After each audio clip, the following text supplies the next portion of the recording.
Hello, everybody. This is Tom Eckert here. You're listening to my podcast, Numerology, a GPS for the soul. This is your place to learn about the true power of numerology and how to use it to bring out the best in yourself, understand your loved ones better, take wise decisions, and prepare for your future. In other words, how to live your life aligned with your true destiny. Take your time to educate yourself and share these podcasts with your friends and family so they too can enjoy the great benefits of numerology. Enjoy!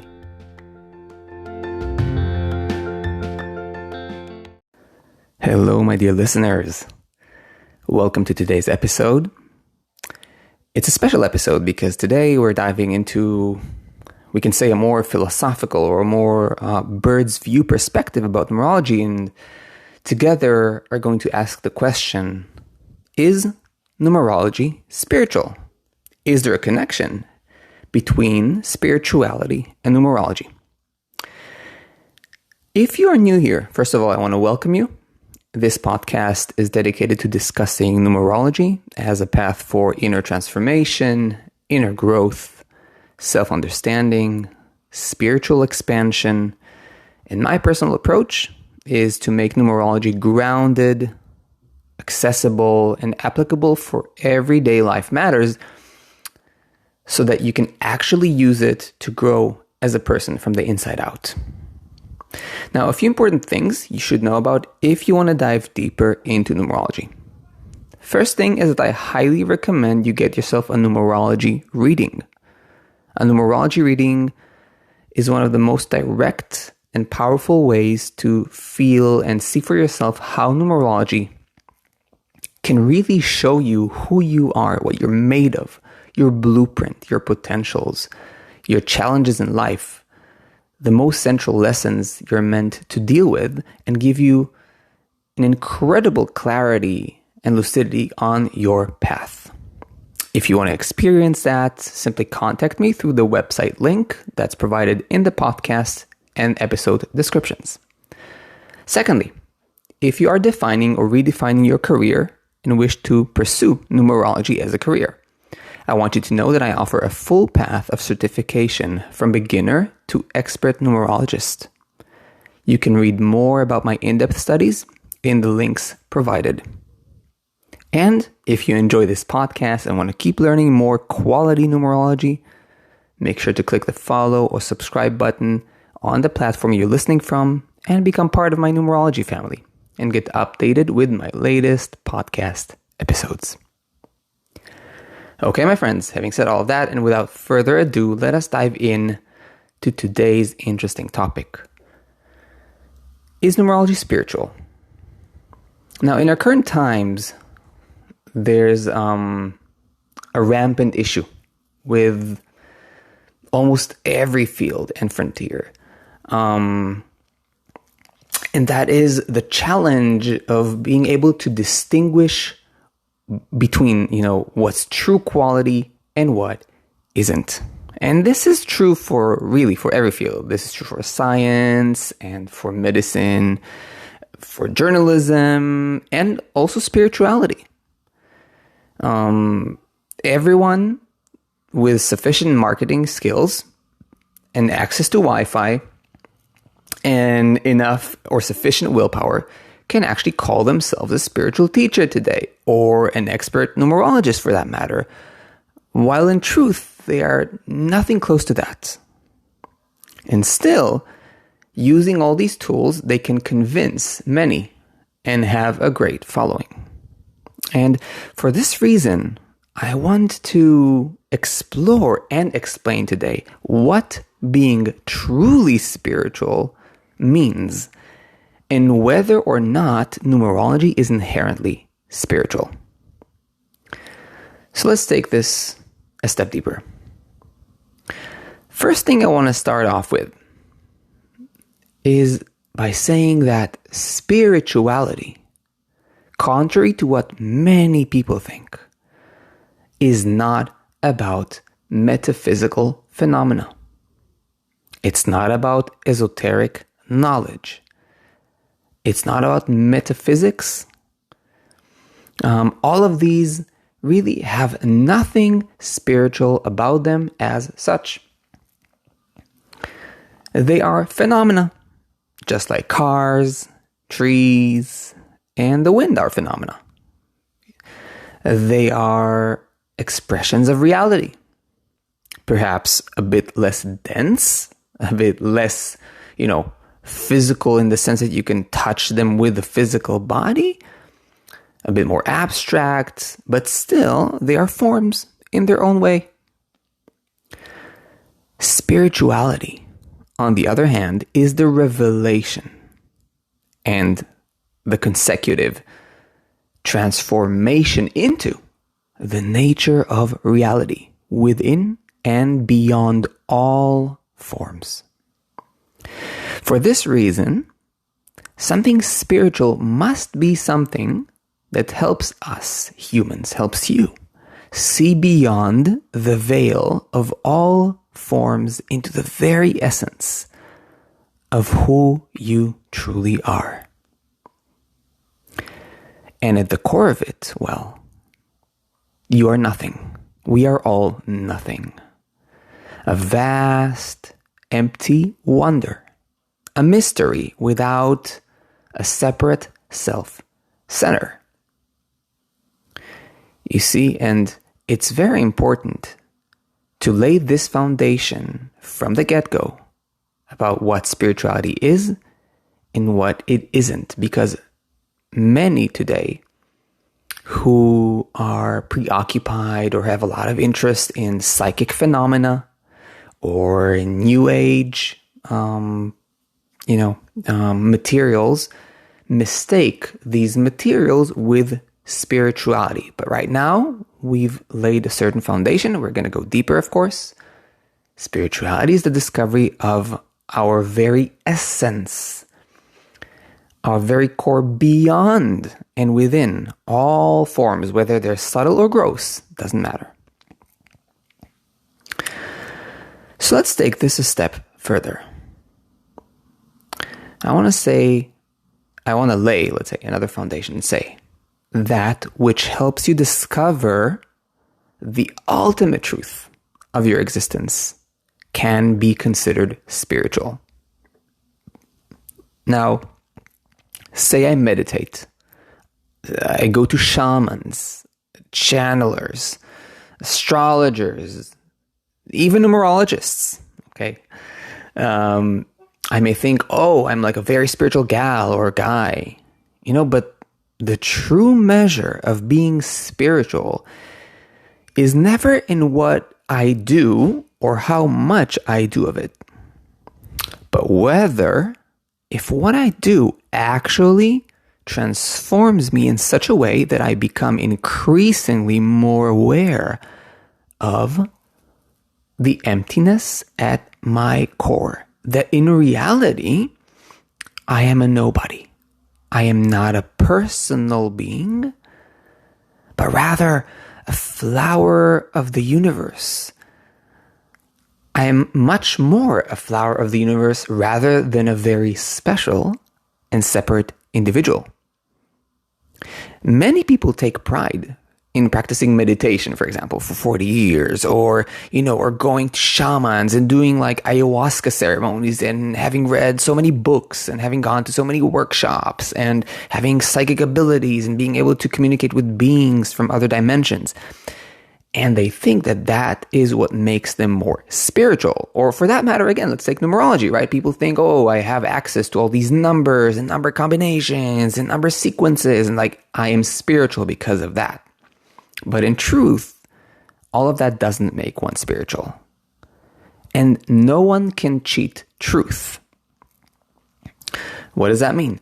The more you are emptied of egoic consciousness, meaning the part in you that wants to be special, separate, think of yourself as more than others. For example, I know other beings, I can channel, I can see things while others can't. I'm a star being while others are not. There are many things. Maybe some of you are not familiar with all of these, things that are going on in the New Age scene that, pretend to be spiritual but aren't. But it's important to understand all of these things, eventually also using numerology in a way where you think you're special or you know more or you have access to certain knowledge makes you spiritual.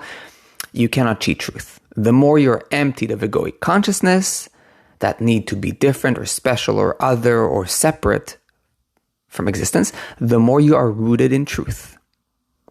And this has nothing to do with the amount of years you practice or what methodology you use or practice, but with the quality and intention of your practice. So this is also valid for astrologers and numerologists who think they know better because they are in the field for many years. That's not the case. In the end of the day, it is always the test of actual quality and truth that matters. So I want to dive in directly into the question. Having said all that I've said, is numerology inherently spiritual?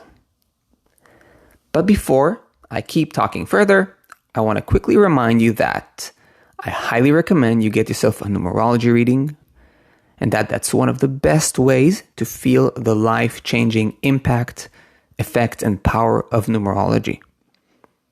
To get yourself a reading, simply contact me directly through my website using the links provided in the podcast and episode description. Secondly, if you wish to pursue numerology as a career, I want you to know and remind you that I offer a full path of certification from beginner to expert numerologist. Simply use the links provided to read more about the in-depth studies. And of course, if you're enjoying this podcast and want to keep learning more quality numerology, make sure to click the follow or subscribe button on the platform you're listening from and become a part of my numerology family and get updated with my latest podcast episodes.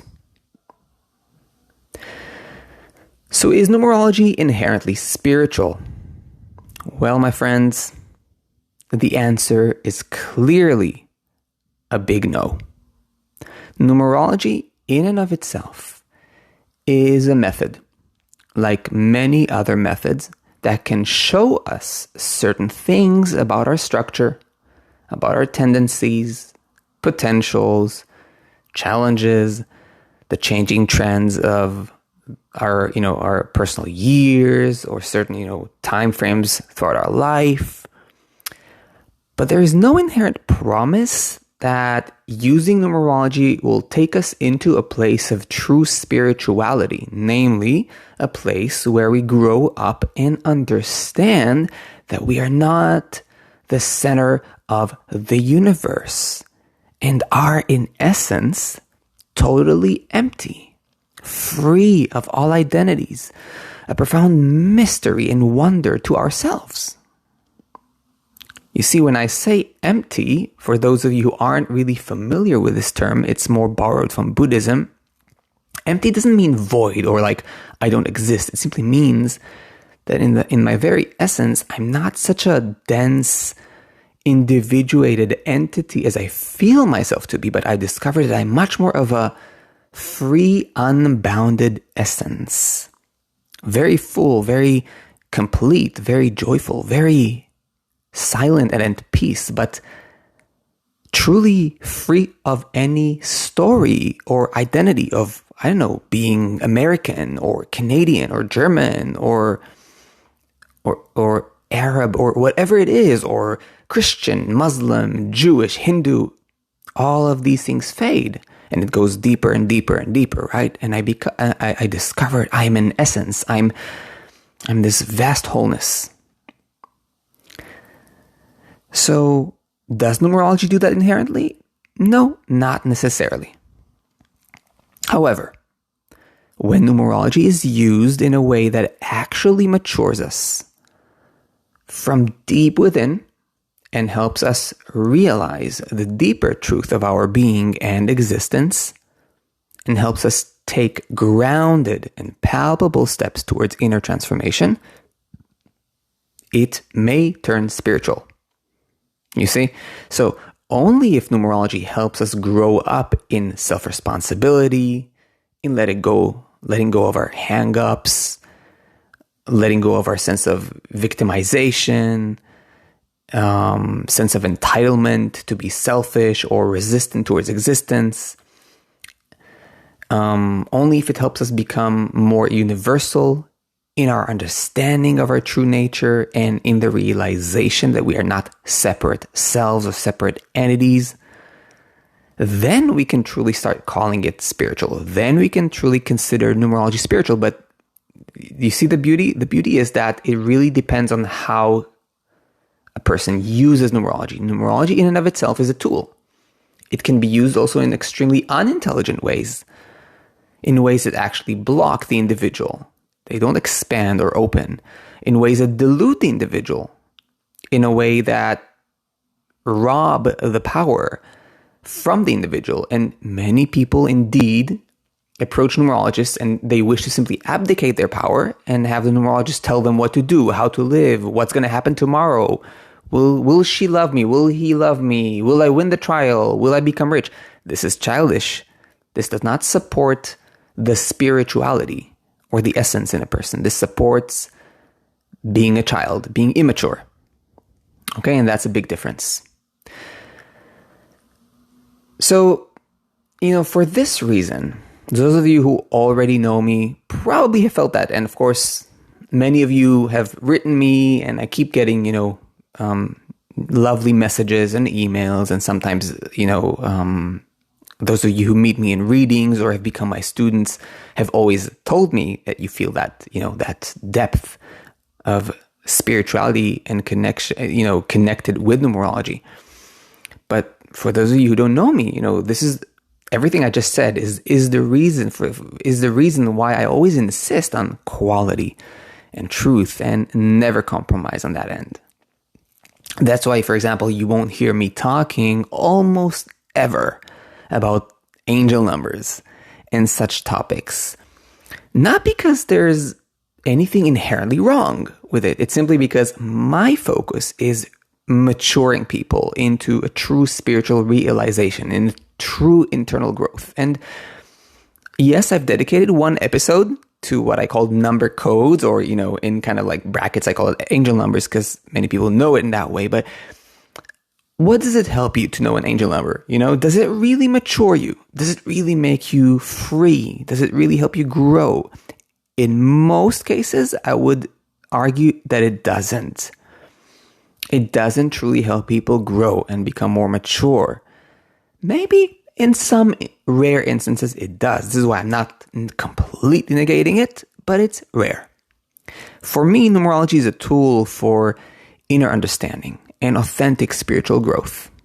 I believe that, only by tending to that part in people and truly cultivating it over time will my listeners, you guys, my followers, my students feel the very real and extraordinary benefits of authentic spiritual growth.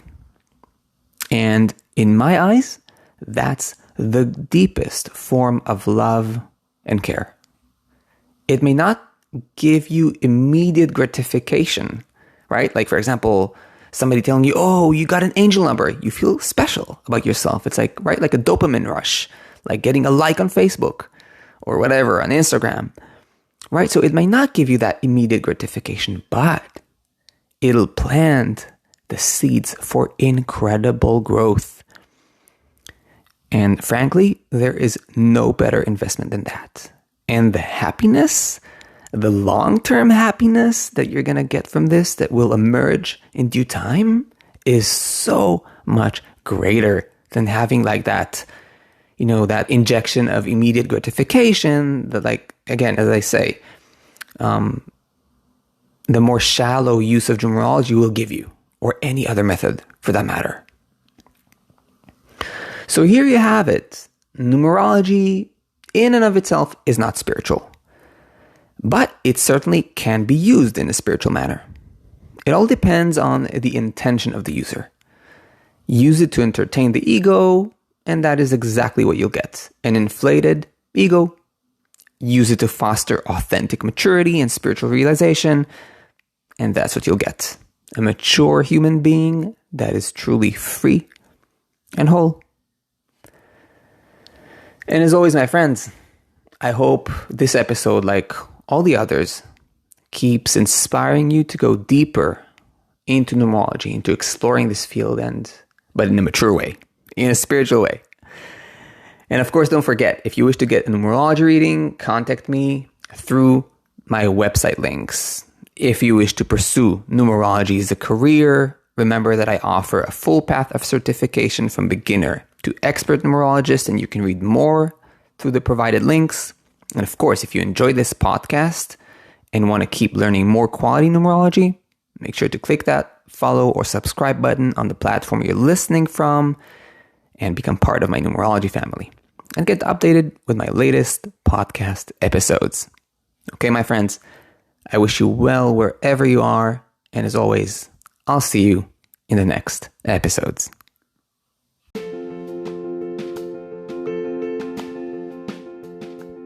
I hope you enjoyed this podcast.